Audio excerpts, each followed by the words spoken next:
Welcome back to Benus edu PSC. അപ്പൊ കൂട്ടുകാരെ, നിങ്ങൾ എല്ലാവരും എക്സാംസിനൊക്കെ നന്നായിട്ട് പ്രിപ്പയർ ചെയ്യുന്നുണ്ടാവും അല്ലേ? അപ്പൊ നമ്മൾ ഇന്ന് ഒരു ക്വസ്റ്റ്യൻ പേപ്പറാണ് ഡിസ്കസ് ചെയ്യാൻ പോകുന്നത്. Assistant prison officer examination year നടന്നല്ലോ അല്ലെ? അപ്പൊ ആ ഒരു ക്വസ്റ്റ്യൻ പേപ്പറാണ് നമ്മൾ ഡിസ്കസ് ചെയ്യാൻ പോകുന്നത്. ഒത്തിരി കൂട്ടുകാരെ പരീക്ഷ എഴുതിയിട്ടുണ്ടാകും. അപ്പൊ ആ ക്വസ്റ്റ്യൻസിൽ വന്ന GK പോർഷൻസും അതുമായി ബന്ധപ്പെട്ട ഫാക്ട്സുമാണ് ഇന്നത്തെ ക്ലാസ്സിൽ ഡിസ്കസ് ചെയ്യാൻ പോകുന്നത്. അപ്പൊ നമുക്ക് ഓരോ ക്വസ്റ്റ്യൻ ആയിട്ട് നോക്കാം. നിങ്ങൾ ഈ പോയിന്റ്സ് ഒക്കെ ഒന്ന് റീകളക്ട് ചെയ്ത് വെക്കുക, അതുപോലെ തന്നെ പഠിക്കുക. തീർച്ചയായും ഇത്തരം ക്വസ്റ്റ്യൻസ് ഇനി വരുന്ന എക്സാമിനേഷന് ചോദിക്കാൻ സാധ്യതയുണ്ട്. അപ്പൊ ഇന്ന് പഠിച്ചു വെക്കുന്നത് വളരെ നന്നായിരിക്കും. നമുക്ക് ഓരോ ക്വസ്റ്റ്യൻ ഡിസ്കസ് ചെയ്ത് പോവാം. അപ്പൊ കൂട്ടുകാരെ, ഒന്നാമത്തെ ചോദ്യം എന്തായിരുന്നു? കേരളത്തിൽ ഹിന്ദി ഭാഷ പ്രചരിപ്പിക്കുക എന്ന ലക്ഷ്യത്തോടു കൂടി ആരംഭിച്ച ഹിന്ദി പ്രചാര സഭയുടെ സ്ഥാപകൻ ആരെന്നായിരുന്നു ചോദ്യം. അപ്പൊ ആ ചോദ്യത്തിന് ഉത്തരം എന്തായിരുന്നു?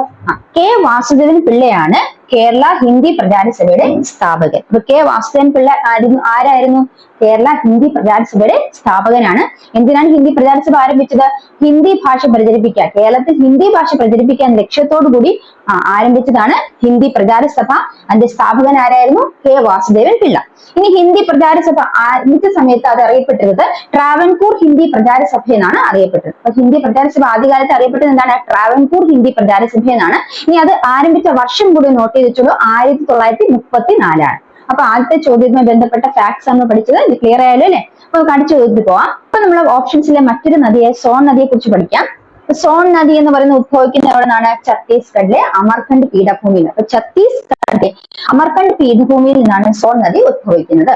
ഇനി സോൺ നദി മറ്റൊരു പ്രധാനപ്പെട്ട പ്രത്യേകതയാണ്, ഗംഗയുടെ പോഷക നദികളിൽ വെച്ച് ഹിമാലയത്തിൽ നിന്ന് ഉത്ഭവിക്കാത്ത ഏക നദി ഏതാണെന്ന് വെച്ചത് സോൺ നദിയാണ്. അപ്പൊ ഗംഗയുടെ പോഷക നദികളിൽ വെച്ച് ഹിമാലയത്തിൽ നിന്ന് ഉത്ഭവിക്കാത്ത ഏക നദി ഏതാണ്? സോൺ നദിയാണ്.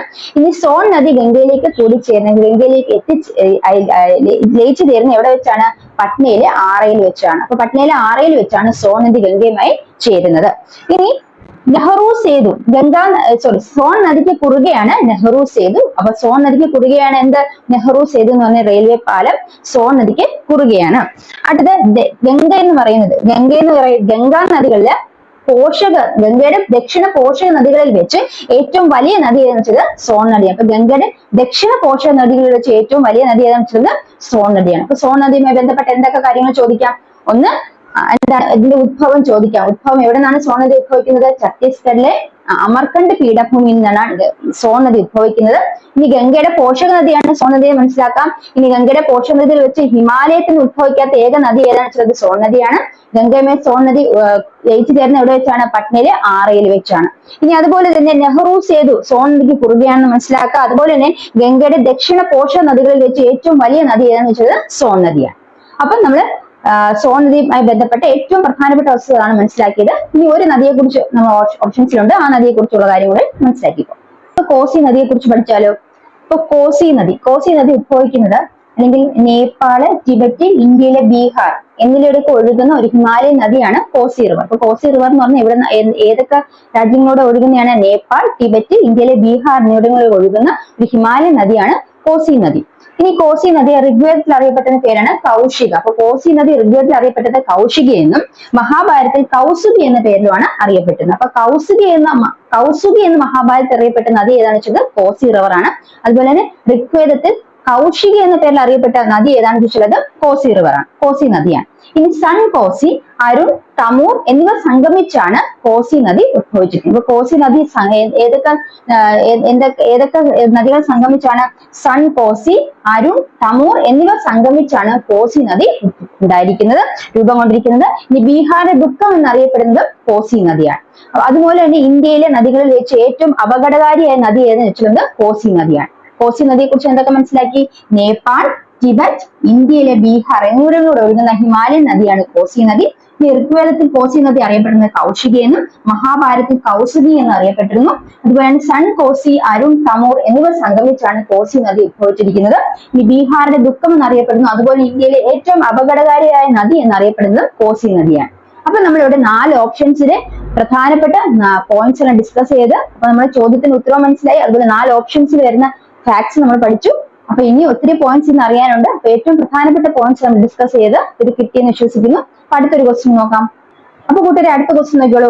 അന്തരീക്ഷ മർദ്ദം അളക്കുന്നതിന് ഉപയോഗിക്കുന്ന ഉപകരണം ഏത്? അന്തരീക്ഷ മർദ്ദം അളക്കാൻ ഉപയോഗിക്കുന്ന ഉപകരണം ഏതാണ്? Options: anemometer, thermometer, mercury barometer, wind vane. അപ്പൊ നമുക്കറിയാം എന്താണ് അന്തരീക്ഷ മർദ്ദം അളക്കാൻ ഉപയോഗിക്കുന്ന ഉപകരണം ഏതാണ്? അന്തരീക്ഷ മർദ്ദം അളക്കാൻ ഉപയോഗിക്കുന്ന ഉപകരണമാണ് മെർക്കുറിക് ബാരോമീറ്റർ. അപ്പൊ മറ്റു ഓപ്ഷൻസ് കൂടെ നോക്കിപ്പോകാം. ആദ്യമായിട്ട് മനസ്സിലാക്കേണ്ടത് അനിമോമീറ്റർ. എന്താണ് അനിമോമീറ്റർ എന്ന് പറയുന്നത്? കാറ്റിന്റെ വേഗത അളക്കാൻ ഉപയോഗിക്കുന്ന ഉപകരണമാണ് അനിമോമീറ്റർ കേട്ടോ. ഇനി മെർക്കുറിക് ബാരോമീറ്റർ എന്താണ്? അന്തരീക്ഷ മർദ്ദം അളക്കാൻ ഉപയോഗിക്കുന്ന ഉപകരണം ഏതാണെന്ന് വെച്ചാൽ മെർക്കുറിക് ബാരോമീറ്റർ ആണ്. അതുപോലെ തന്നെ തെർമോമീറ്റർ എന്ന് പറഞ്ഞാൽ താപനില അളക്കാൻ, നമ്മുടെ ശരീരത്തിന്റെ താപനില, അതുപോലെ ഏത് താപനില അളക്കാൻ ഉപയോഗിക്കുന്ന ഉപകരണം ഏതാണ്? തെർമോമീറ്റർ ആണ്. ഇനി അടുത്തത് വിൻഡ് വെയിൻ. എന്താണ് വിൻഡ് വെയിൻ എന്ന് പറയുന്നത്? വിൻഡ് എന്ന് പറയുന്നത് കാറ്റ് നമുക്കറിയാം അല്ലെ. ഇപ്പൊ വിൻഡ് വെയിൻ എന്നാൽ കാറ്റിന്റെ ദിശ അറിയാൻ ഉപയോഗിക്കുന്ന ഉപകരണമാണ് വിൻഡ് വെയിൻ. അപ്പൊ നമ്മൾ എന്തൊക്കെ പഠിച്ചു? അനിമോമീറ്റർ എന്ന് പറഞ്ഞാൽ കാറ്റിന്റെ വേഗത അറിയാനുള്ള ഉപകരണമാണ്. ഇനി കാറ്റിന്റെ ദിശ അറിയാൻ ഉപയോഗിക്കുന്ന ഉപകരണം ഏതാണ്? വിൻഡ് വെയിൻ കേട്ടോ. അപ്പൊ വിൻഡ് വെയിനും അനിമോമീറ്ററും കാറ്റുമായി ബന്ധപ്പെട്ടാണ് ഓർത്തുവെക്കാം. അതുപോലെ മെർക്കുറിക് ബാരോമീറ്റർ എന്ന അന്തരീക്ഷ മർദ്ദം അളക്കാൻ ഉപയോഗിക്കുന്ന ഉപകരണമാണ്. അതുപോലെ തന്നെ താപനില അളക്കാൻ ഉപയോഗിക്കുന്ന ഉപകരണം ഏതാണ്? തെർമോമീറ്റർ. അപ്പൊ കൂട്ടുകാരെ, നമ്മൾ ഇന്ന് അസിസ്റ്റന്റ് പ്രിസൺ ഓഫീസറിലെ GK ക്വസ്റ്റ്യൻസിൽ ഏതാനും ക്വസ്റ്റ്യൻസ് ആണ് ഡിസ്കസ് ചെയ്തത്. അപ്പൊ ഈ ക്വസ്റ്റ്യൻസും അതുമായി ബന്ധപ്പെട്ട ഫാക്ട്സും ക്ലിയർ ആയി വിശ്വസിക്കുന്നു. അപ്പൊ വരുന്ന ക്ലാസ്സുകളിൽ ഈ ചോദ്യ പേപ്പറിൽ തന്നെ ഒത്തിരി ക്വസ്റ്റ്യൻസ് നമ്മൾ ഡിസ്കസ് ചെയ്യുന്നതാണ്. അപ്പം ക്ലാസ് യൂസ്ഫുൾ ആയെങ്കിൽ തീർച്ചയായും ചാനൽ സബ്സ്ക്രൈബ് ചെയ്ത് വെച്ചോളൂ. നിങ്ങൾക്ക് എക്സാംസിന് യൂസ്ഫുൾ ആയിട്ടുള്ള ടോപ്പിക്സ് നമ്മൾ ഇവിടെ ഡിസ്കസ് ചെയ്യുന്നതാണ്. അടുത്ത ക്ലാസ്സിൽ കാണുന്നവരെ bye from me. Thank you.